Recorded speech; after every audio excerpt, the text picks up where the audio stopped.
Onde estava o deputado José Luís Carneiro quando os governos do Partido Socialista limitavam o acesso ao complemento solidário para idosos àqueles que tinham de contar com o rendimento dos seus filhos para poderem aceder a uma prestação dessa natureza? Onde estavam os deputados do Partido Socialista quando o IRS jovem era apenas para licenciados e para quem tinha mestrados? Onde estavam os deputados do Partido Socialista quando o passe social para andar nos transportes públicos era apenas para jovens estudantes, não eram para jovens que trabalham?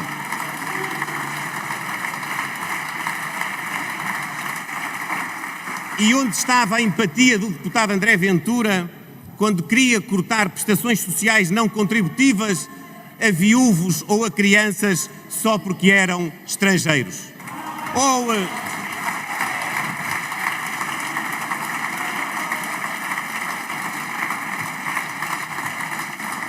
Ou quando queria descer a idade da reforma para alguns agora, quando isso podia significar cortar as pensões para todos no futuro?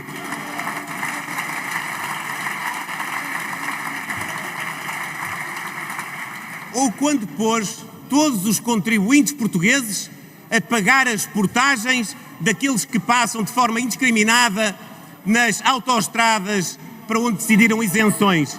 Em particular, os contribuintes portugueses a pagar os automóveis estrangeiros e de cidadãos estrangeiros.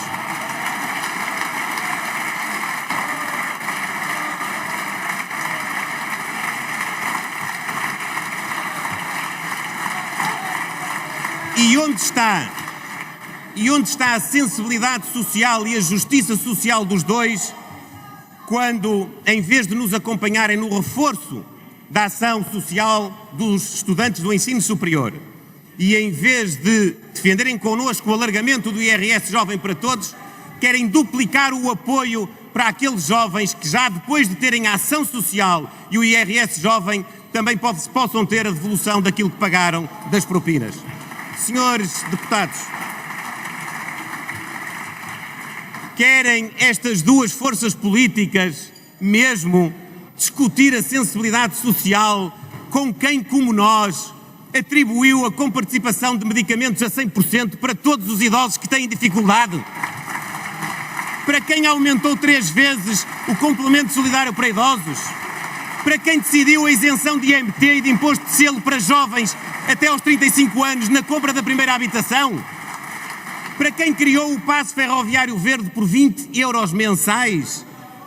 Para quem devolveu justiça no IRS jovem ou nos passos sociais, só para citar alguns exemplos? Senhores deputados, em matéria de sensibilidade social, humanidade e empatia, os resultados já foram publicados. PSD e CDS não apregoam, praticam. O Chega e o PS enchem a boca de proclamações, mas praticam a injustiça, a irresponsabilidade e a insensibilidade social.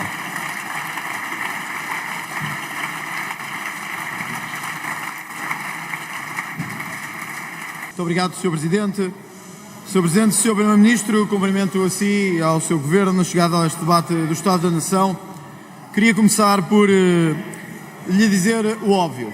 É muito estranho e caricato que o Sr. Primeiro-Ministro consiga chegar ao Estado da Nação sem dizer uma palavra sobre o que preocupa a nação e sem dizer uma palavra sobre os assuntos que estão a preocupar e a prejudicar a nação. Portanto, o seu discurso aqui hoje podia ter sido o de 2025, o de 2024, 2023, até francamente parecido com o do seu antecessor António Costa. Vinha aqui, falava de tudo menos daquilo que estava a acontecer e saía daqui com aplausos da sua bancada, a saudá-lo pelo que não tinha feito e pelo que não estava a acontecer. Ora, disse o Sr. Primeiro-Ministro, apontando para a bancada do Chega, muitos falam de reformas, mas poucos a querem fazer. Está enganado, Sr. Primeiro-Ministro. Muitos falam de reformas, mas poucos a fazem tão mal como o seu Governo e como o Governo da AD. Poucos a fazem tão mal. Poucos a fazem tão mal. Poucos. primeiros ministros conseguem, francamente, ausentar-se 3 vezes para ir ao Mundial de Futebol nos Estados Unidos da América, 3 vezes para ir ao Mundial dos Estados Unidos da América, enquanto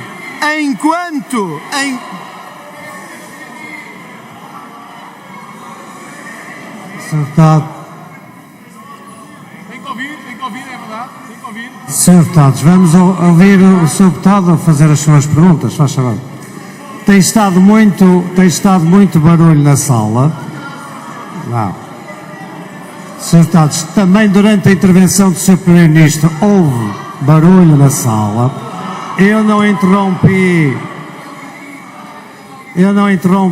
porque é sempre desagradável interromper o raciocínio do orador, mas temos que dar condições para que todos possam falar e, portanto, agora é o Sr. Deputado André Ventura. Faz favor. Poucos primeiros-ministros, penso que o único da Europa e do mundo, se deslocou 3 vezes para o Mundial de Futebol, enquanto o país ardia. Temos ao dia de hoje, mais de 30 mil hectares de área ardida, a maior desde 2017. E o Sr. Primeiro-Ministro colocou o país em alerta e viajou para os Estados Unidos para ir ver o Mundial de Futebol. O Primeiro-Ministro tinha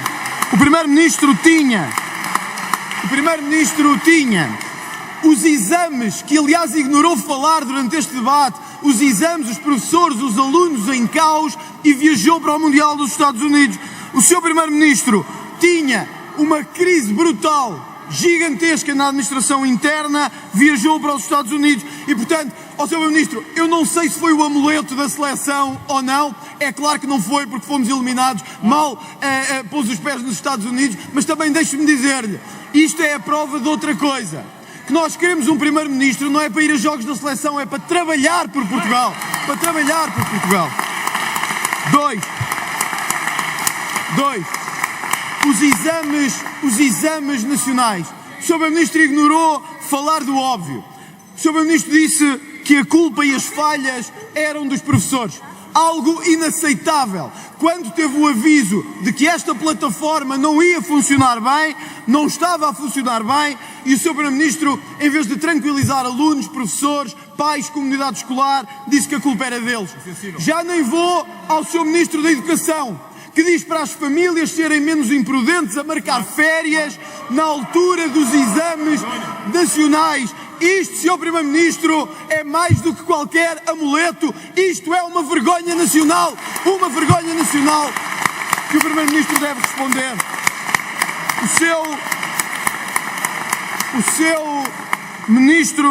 O seu Ministro da Administração Interna evita responder a perguntas que tem que responder.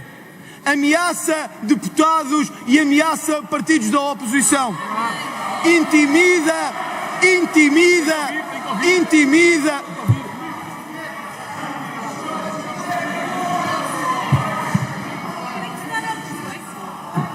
Faz favor de continuar, Sr. Está bem, faz favor. Já está. Se não conseguir, eu volto a interromper. Faz favor. Faz favor.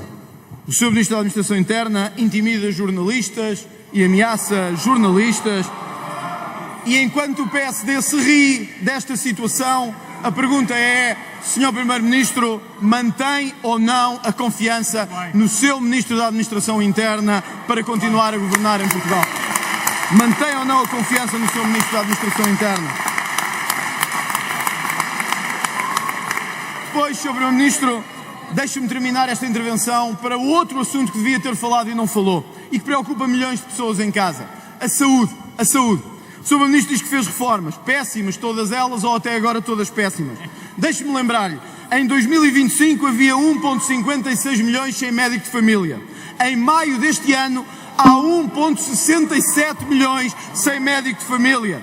Mais 103 mil em meio ano do seu governo sem médico de família.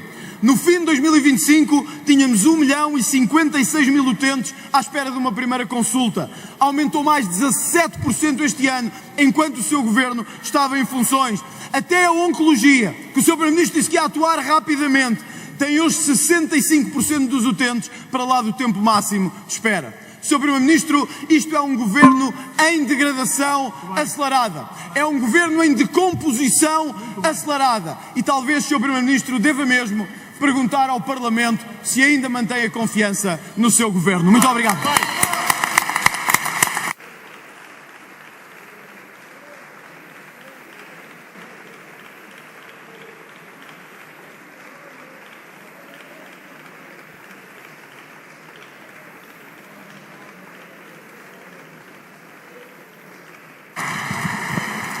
Eu vou dar agora a palavra ao Sr. Primeiro-Ministro para responder e, portanto, espera-se também ter condições para ser ouvido.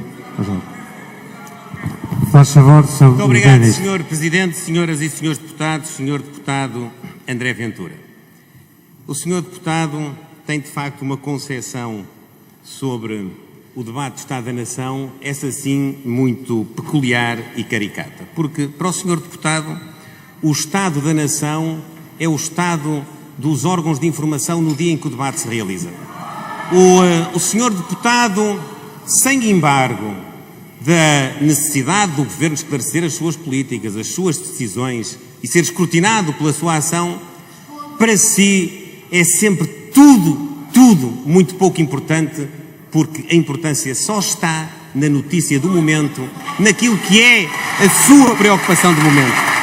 Por isso o Sr. Deputado não falou de impostos, o Sr. Deputado não falou de salários, o Sr. Deputado não falou de investimento, o Sr. Deputado não falou de habitação, o Sr. Deputado não falou das políticas de educação como um todo, o Sr. Deputado não falou da mobilidade, o Sr. Deputado não falou de segurança, de justiça, de sensibilidade social, de empatia. Não, o Sr. Deputado só lhe interessam os casos do momento. Senhor Deputado, é legítimo e é democrático. Eu só estou a anotar aquela que é a sua visão sobre o Estado da Nação. Agora, Senhor Deputado, deixe-me dizer-lhe, o Primeiro-Ministro não foi aqui acusado pela sua parte de ter faltado a nenhuma das suas obrigações, mesmo quando esteve fora do país. O Senhor Deputado não foi capaz de dizer um ato que devesse ter sido praticado presencialmente pelo Primeiro-Ministro aqui, uma ação que devesse ter sido feita, o acompanhamento de uma matéria. O Sr. Deputado, talvez inspirado por uma visão egocêntrica, entende que o Governo é sempre só e apenas o Primeiro-Ministro. Não, o Governo é o Primeiro-Ministro, é a sua liderança, é a sua coordenação e depois são os ministros, são os secretários de Estado, e são as respostas que todos dão de forma organizada, de forma coordenada, de forma articulada. E não obstante as situações mais delicadas com que fomos confrontados, não deixámos de estar onde devíamos e achávamos que devíamos estar. Senhor Deputado André Ventura, e a ausência dessa imputação é o melhor reconhecimento de que a sua alegação não tem nenhuma sustentação. Senhor Deputado, se eu mantenho a confiança política no Sr. Ministro da Administração Interna, com certeza, Senhor Deputado, plenamente, no Sr. Ministro da Administração Interna e em todos os Ministros e Secretários de Estado. Essa pergunta, Senhor Deputado, é uma pergunta retórica. O Sr. Deputado sabe que o pressuposto para estar no Governo é precisamente a confiança que o Primeiro-Ministro deposita nos membros do seu Governo. Agora, Sr. Deputado, o Sr. Deputado não diga, porque não é verdade, que o Sr. Ministro da Administração Interna ameaçou quem quer que seja e intimidou quem quer que seja. Em matéria de ameaças e intimidações a adversários políticos, os senhores dão aulas a qualquer um, nós não temos, nem queremos aprender com isso.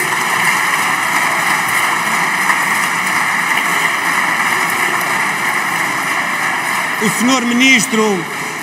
Ministro da Administração Interna não cometeu nenhuma ilegalidade, o Sr. Ministro da Administração Interna não prejudicou o interesse público, nem privilegiou o interesse público face a qualquer interesse particular. O Sr. Ministro da Administração Interna, naturalmente, democraticamente, prestará todos os esclarecimentos e será alvo do escrutínio político e democrático que devemos, de forma madura, realizar nesta Assembleia e no debate político.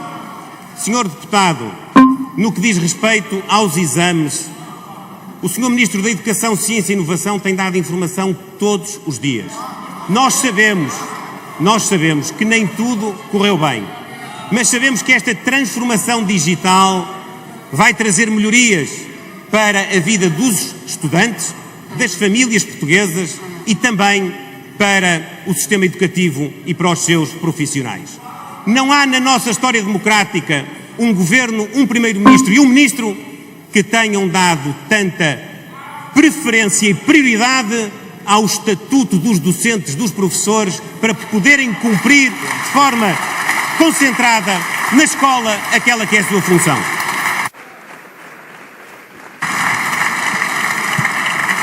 Muito obrigado. Pediu a palavra para? Uma interpelação à mesa, Sr. Presidente. Para uma interpelação à mesa, como é de conhecimento dos senhores deputados, farei uma interpretação sempre restritiva e que vá ao encontro da figura. Para que efeitos? Sr. Presidente, o Sr. Primeiro-Ministro disse aqui no plenário... Sim, não, mas é para que efeito? Vou-lhe dizer, o Sr. Primeiro-Ministro disse que esta bancada intimidou o político... Para que efeito, Sr. Deputado? E eu...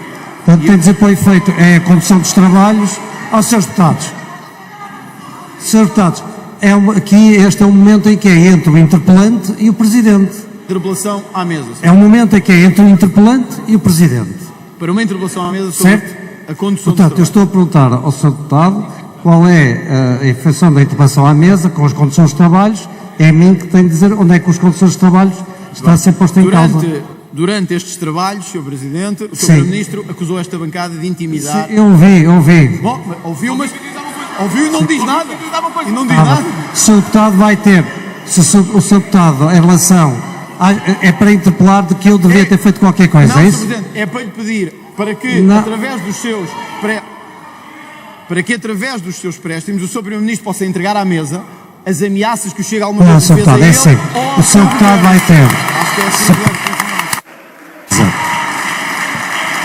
Os senhores deputados, eu já referi isto uma vez, cada deputado tem o tempo depois de intervenção para poder fazer o contraditório, para poder pedir os esclarecimentos, para poder fazer aquilo que é normal no debate político. A figura da interpelação à mesa sobre a condução dos trabalhos não deve ser, digamos, usada de forma que não é aquela para a qual está destinada. E terão tempo para poder questionar o Sr. Primeiro-Ministro em relação a esta matéria. Sr. Primeiro-Ministro, faz favor. Para uma interpelação à mesa? Senhor Presidente, nos mesmos termos do orador anterior.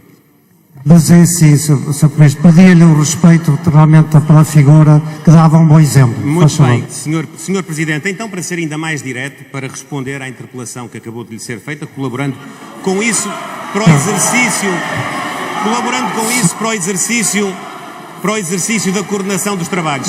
Senhor Presidente, só para, através de Vossa Excelência, poder dar à Câmara a informação que me referia, embora seja visível e audível a olho nu, que basta a consulta dos diários da Assembleia da República para perceber o conteúdo daquilo que eu quis transmitir. Usar essa feita.